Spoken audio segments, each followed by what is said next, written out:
ఏ నామమైనా పలికితే ఆ నామం యొక్క దేవుడు మాత్రమే పలుకుతాడు. అదే శ్రీరామ అనే నామంలో రాముడు ఒక్కడే పలుకుతాడు అనుకోవడం చాలా పెద్ద పొరపాటు.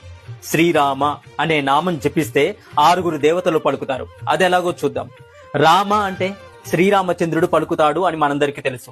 రామ అనే నామం పలికిన చోట, ఉన్న చోట అందరికన్నా ముందర వచ్చి ఆ నామాన్ని విని ఆనందించేది నిస్సందేహంగా స్వామి హనుమంతుడే.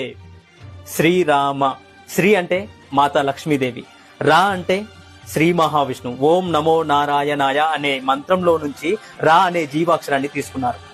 మా అంటే శివుడు. ఓం నమ శివాయ అనే మంత్రం నుంచి మా అనే జీవాక్షరాన్ని తీసుకున్నారు.